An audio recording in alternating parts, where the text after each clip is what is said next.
Assalamu alaikum students. I hope you are all fine and enjoying good health. Students, today we are going to discuss a topic that is one of the most basic and most important topic of applied physics, because it is so much interlinked to your engineering, electrical engineering and mechanical engineering as well.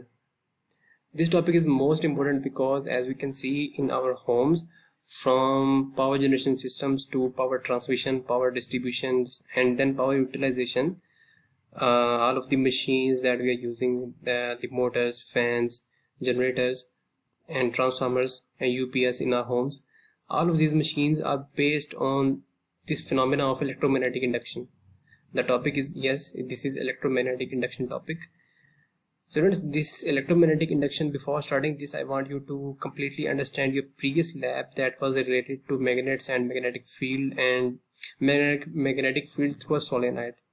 If you have understood that topic, then this is very easy for you, that you can learn this topic in very short time. It is very good topic and you can choose your semester project, your activity that you have to submit at the end of the semester. You can easily do that activity by working on the phenomena of electromagnetic induction. So completely watch this lecture and understand this, that how can you make your semester project or your practical activity of applied physics. So here we are starting this topic. There were two scientists who have done most of the work in the field of electromagnetic induction. The first one is the Faraday and the second one is Lenz. The Faraday and Lenz, both of these scientists told us that what is electromagnetic induction and how this electromagnetic induction is produced and how can we calculate it and how can we see the link of electromagnetic induction and electricity and magnets with each other. So what is electromagnetic induction? If I just say that by changing magnetic field in a conductor, by changing magnetic field through a conductor, we can get the voltages that will be in the form of electromotive force. I am repeating my words, that by changing the magnetic field, we can produce electromotive force voltages in a conductor. That is basically electromagnetic induction. Okay, changing magnetic field, आपके किसी भी conductor से जब आप लोग changing magnetic field पास करवाएंगे तो उस कंडक्टर के अंदर इलेक्ट्रोमोटिव फोर्स वोल्टेजेस जो है वो पैदा होंगे और उन वोल्टेजेस से एक करंट पास करेगा उस कंडक्टर के अंदर. तो ये जो फिनोमेना है, इसको फेराडे ने इंट्रोड्यूस करवाया कि भाईजान ये आपके पास है इलेक्ट्रोमैग्नेटिक इंडक्शन. फेराडे ने दो लॉ दिए थे, जिसमें से पहला लॉ आपको ये चीज बताता था कि इलेक्ट्रोमैग्नेटिक इंडक्शन है क्या, और फेराडे का जो दूसरा लॉ था, उस दूसरे लॉ के अंदर ये चीज एक्सप्लेन की गई थी कि मैग्नेटिक फील्ड के चेंज करने से जो इलेक्ट्रोमोटिव फोर्स वोल्टेजेस पैदा हो रहे हैं, इंड्यूस्ड वोल्टेजेस, उनको कैलकुलेट कैसे करेंगे, किस फार्मूले के अकॉर्डिंग हम उन वोल्टेजेस को कैलकुलेट कर सकते हैं. ये चीज हमें बताई थी फेराडे ने.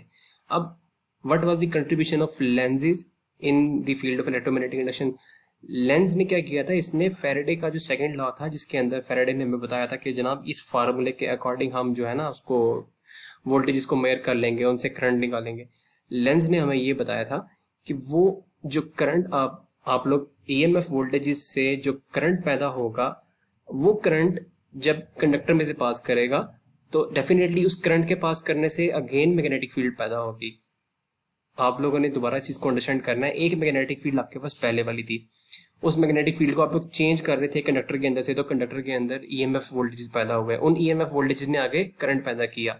अब वो करंट जब आगे पास करेगा तो उस करंट के पास करने से आपके पास दोबारा मैग्नेटिक फील्ड पैदा होगी. तो ये उस करंट के पास करने से जो इंड्यूस्ड करंट से जो मैग्नेटिक फील्ड पैदा हो रही है, उस मैग्नेटिक फील्ड का पहले वाली मैग्नेटिक फील्ड से क्या लिंक है? क्या वो magnetic field source magnetic field की जैसी है? क्या वो उसके नेगेटिव डायरेक्शन में है? क्या उससे ज्यादा है? क्या उससे कम है? ये चीज हमें बताई थी लेंज ने. तो इन दोनों लॉस को हम डिटेल में स्टडी करते हैं. So Faraday's law of electromagnetic induction. The first law जो फेराडे ने हमें बताया था, जो मैं दोबारा रिपीट कर रहा हूँ, कि here you can see electromagnetic induction is the production of electromotive force. Production of electromotive force across an electrical conductor in changing magnetic field. कि आपके पास मैग्नेटिक फील्ड चेंज होगी, तो मैग्नेटिक फील्ड के चेंज होने से आपके पास एक कंडक्टर के अंदर क्या चीज पैदा होगी, electromotive force, EMF.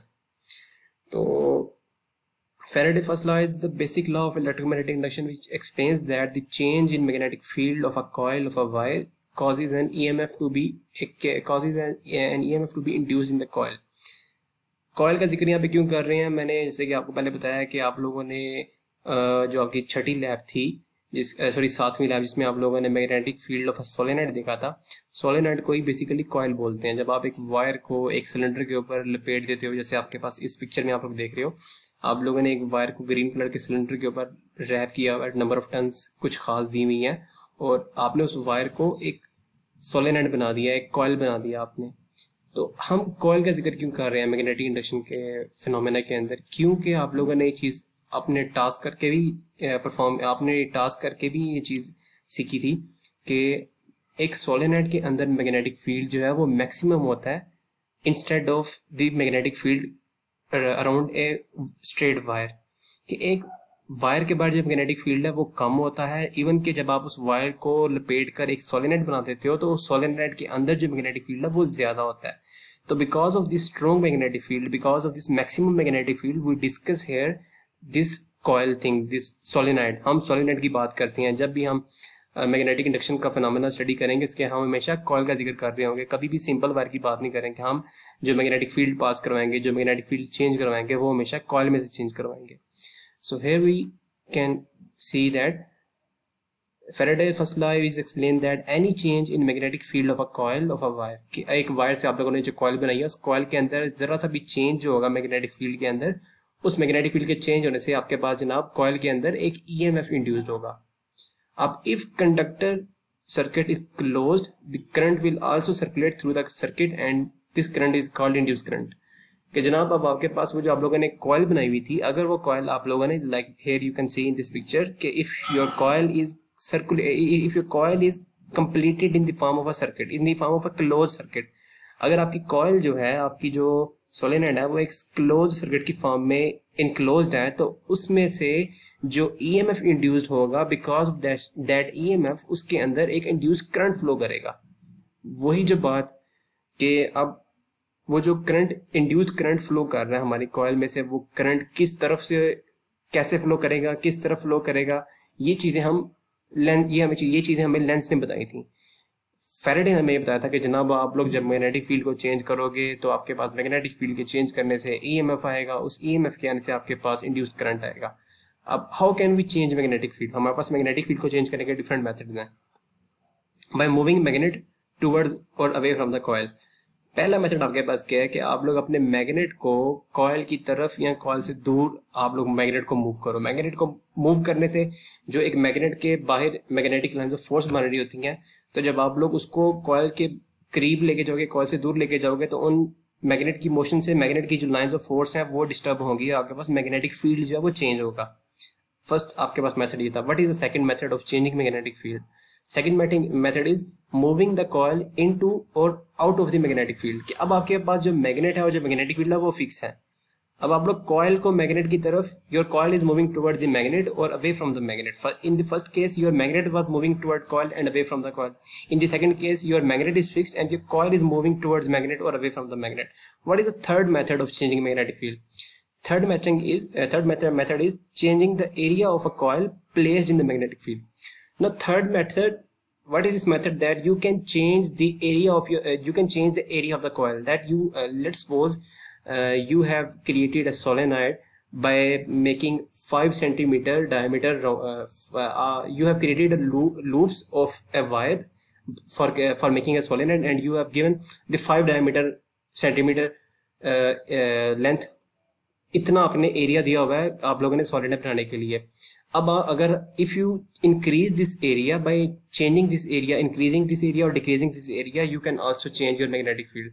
Like you are aware from magnetic flux, what I told you about magnetic flux, that magnetic flux is the impact of lines interacting with the perpendicular area, that how much lines are passing towards or passing through the area, that is called magnetic field. Now if you increase the size of this area and your lines are hitting this area, then By increasing this area, your magnetic flux, your magnetic field, your change in magnetic field will be increased. And by decreasing this area, your magnetic field and magnetic flux will also be decreased. So there was the first method, that you fixed your coil and you move your magnet towards the coil or away from the coil. Second method was fixed your magnet and move your coil towards the magnet or away from the magnet. Third method is increase the area of coil and move your magnet towards coil and away from the coil. By increasing the area, you can increase the magnetic field and magnetic flux. And what is the fourth method? Fourth and last method is by rotating the coil relative to the magnet. You can fix the size of the you can fix the size of the area of the coil, and you don't have to move your coil towards the magnet, away from the magnet, or you don't have to move your magnet towards the coil or away from the coil. All things are fixed. Just what you do, you have to rotate your coil. आप अपनी coil को rotate करना शुरू कर दो, solenoid को rotate कर दो, जो कि आपके पास जनरेटर्स और मोटर्स में हो रहा होता है. आपके पास जनरेटर्स में वोल्टेजेस जो पैदा हो रहे होते हैं, उसके बेसिक एंड पे, उसके बहुत पीछे, उसके बेसिक लेवल के ऊपर बेसिकली आपके पास सोलेनॉइड जब वो रोटेट कर रहा होता है, सोलेनॉइड घूम रहा होता है रोटर की फॉर्म में. तो ये चार मेन तरीके हैं आपके पास मैग्नेटिक फील्ड को चेंज करने के लिए. आप जब मैग्नेटिक फील्ड को चेंज करोगे, आपके पास ईएमएफ इंड्यूस्ड होगा. ईएमएफ इंड्यूस्ड होने से आपके पास वो जो सर्किट होगा, उस सर्किट में करंट, इंड्यूस्ड करंट जो है वो फ्लो करेगा. तो इधर कुछ प्रॉपर्टीज हैं जो आप लोग, इसको मैं आपको ये फाइल शेयर करूंगा, उस फाइल में से आप लोग पढ़ लेना. बहुत सिंपल सी प्रॉपर्टीज हैं. लाइक जब आपके पास मैग्नेट जो है वो रेस्ट पे होगा, तो आपके पास गैल्वेनोमीटर जो है वो डिवाइस, ये जो आपके पास यहाँ पे आप एरो में देख सकते हैं, this is the galvanometer. When you move your magnet towards the coil, it shows deflection in one direction, and when you move your magnet away from the coil, in second case your magnet is moving away from the coil, and the deflection is direction of deflection is also inverted.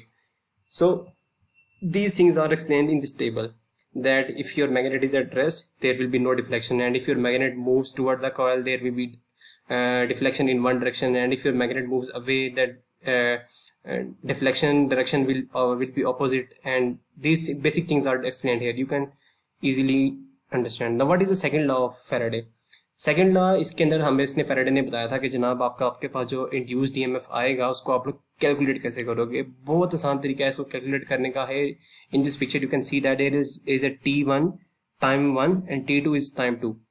Time 1 एक खास time जिसमें आपके पास आपका magnet जो है वो, ये आपकी कॉइल है, आपका मैग्नेट है, इस पोजिशन में है, ये पहला टाइम है.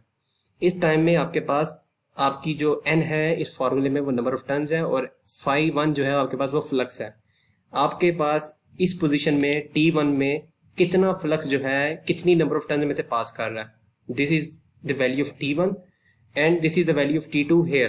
कि दूसरे खास एक, जब आपका आप मैग्नेट को मूव कर रहे हैं ना, आपका मैग्नेट मूव कर रहा है, पहले मैग्नेट यहाँ पे था, तो आपने यहाँ पे देखा कि n φ1 आपके पास इतना फ्लक्स आ रहा था. इस जगह पे आपके पास n φ2 फ्लक्स आ रहा है. ये फ्लक्स डिफरेंट था, ये फ्लक्स डिफरेंट था. तो दिस फ्लक्स φ1 एंड φ2, इन दोनों का जब आप लोग डिफरेंस निकालोगे, आपके पास वो निकलेगा n इंटू φ2 माइनस φ1. इसको हम शो कर रहे हैं डिफरेंस को. बेसिकली ये डिफरेंस हमारे पास क्या चीज है? डिफरेंस ये जो है, ये हमारे पास चेंज इन मैग्नेटिक फील्ड है, चेंज इन मैग्नेटिक फ्लक्स है, जो कि हमें चाहिए. हमें basically changing magnetic field, changing flux चाहिए, जो कि हमारे पास इंड्यूस्ड ईएमएफ पैदा करेगा. तो दिस φ2 माइनस φ1, इसको हम डेल्टा फाई से भी शो कर सकते हैं, डेल्टा फाई और D phi. D phi means φ2 minus φ1. As you have seen in your mathematics, delta x means x2 minus x1, delta y means y2 minus y1. Similarly here, this φ2 minus φ1, I have shown this with delta phi. This delta phi is the change in the flux, and this delta t is the change in the time.